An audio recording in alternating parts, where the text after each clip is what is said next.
Hey guys, my name is Nick Metzler and I'm the designer of Hail Hydra. You may have found that winning a S.H.I.E.L.D. in Hail Hydra is legitimately difficult. It is true, it is difficult, but there's definitely ways to do it, and I'm here today to give you 5 strategies, 5 tips to understand how to win as S.H.I.E.L.D. Here we go. First tip, it's the most important one because a lot of people screw it up. Do not overkill the villains. This happens all the time on the first villain and the second villain. Everybody gets excited. They all throw in blue cards. Everyone's like, this is good, this is good, this is good, this is good. And you wind up with a hand of 12 blue cards, 3 red cards. You did plus 30 to a villain that has 4 health. I mean, you beat him, fantastic, but now you don't have any blue cards for the rest of the harder villains, the Red Skull and maybe a level 3 villain. Those are gonna be tricky and they're gonna do a lot more damage to the city than the level 1 ones. So I would recommend try to throw as little blue cards in the beginning as possible because you're gonna need them in the future for the last one. Tips 2 through 5 actually revolve around how this game is different from most other social deductions. In many social deductions like Secret Hitler or Avalon, the Resistance, you are picking people to go on missions or go in your parliament with you. And it puts the onus on that one person that's making the choice as to who they should go on with. And when somebody throws in a fail or throws in a fascist card, it's pretty likely that one of those people in your group is the bad guys, the bad actors. And so you can use deduction in that way to figure out what's going on. Now you might notice that in this game, you are kicking a person out instead of bringing them with. That really flips the script on how you need to deduce, and it puts it more into the realm of a Battlestar Galactica deduction game. It makes it a lot more paranoia. It makes nothing able to be 100% proven, and that's on purpose. I wanted to avoid the alpha gamer syndrome, where somebody gets in and says a bunch of logic and says, okay, well, this happened and this happened, this happened, and as a result, all of these things make sense, and you are the bad person. Well, okay, you've played this more, obviously you know what you're talking about, and that's how the game is going to go. It's not as fun. So I wanted to make this one a little more ambiguous, but that doesn't mean it's lacking in deduction. You can absolutely use deduction, and here are tips 2 through 5 relating in that way. Don't waste knockout opportunities. I would recommend knocking out somebody at random and let the group make that decision. Make sure that the group is unified in who they're going to want to knock out, but make a choice. Knock somebody out for that first, for the first level 2 villain.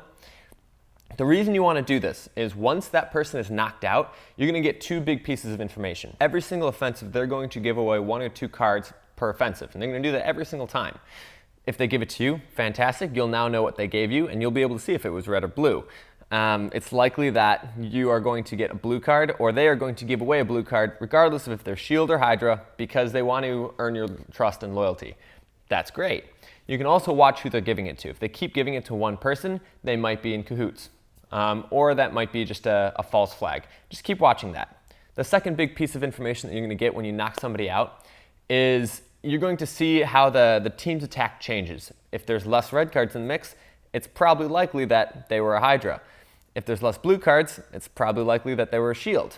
Now, there is the possibility that you knocked out a S.H.I.E.L.D. agent and the Hydra agents start playing blue cards to throw you off their tracks and make it seem like you knocked out a Hydra agent. That's actually okay because you are beating another villain relatively handily because they're playing blue cards. Knocking out is your best opportunity to gain information about who you might believe is Hydra.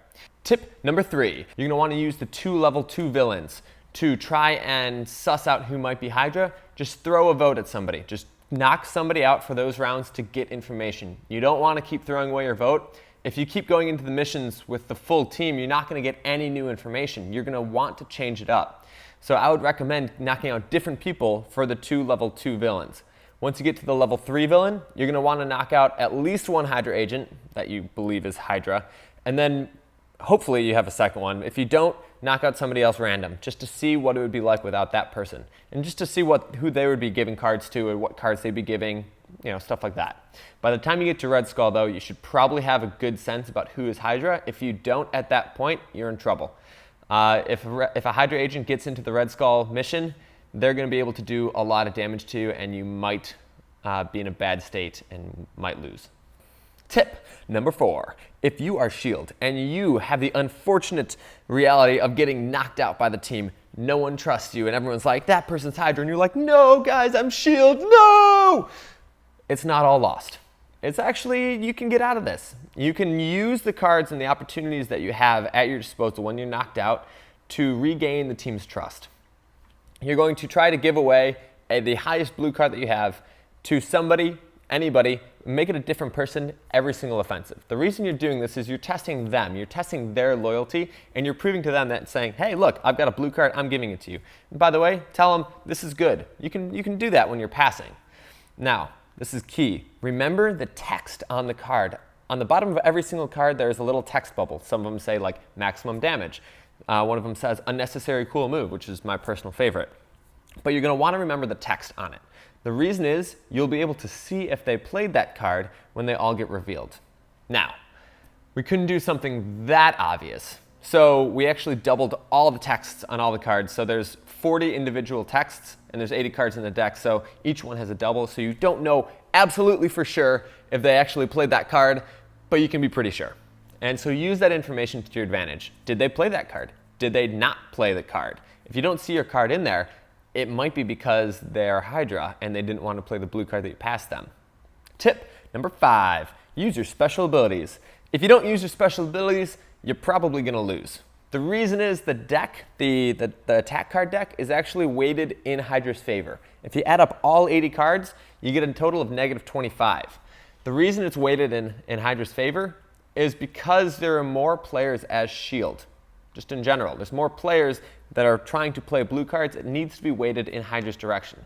Now, if you really want to tip it in S.H.I.E.L.D's direction, if you really want to manage the cards effectively, use your special powers because there are more of you in the game. There's always more S.H.I.E.L.D. members, and so they also have more special powers, which means they have a little bit of an advantage there. If you don't use the special powers, you are giving away that advantage. If you start using your special abilities a little bit more effectively, I guarantee that S.H.I.E.L.D. will start to win a lot more. Thank you so much for watching. Thank you so much for playing Hail Hydra. Please, if you have any more questions, comments, difficulties playing the game, comment below, comment at BoardGameGeek.com, and I will answer it as soon as I can. Thank you very much. Hail Hydra.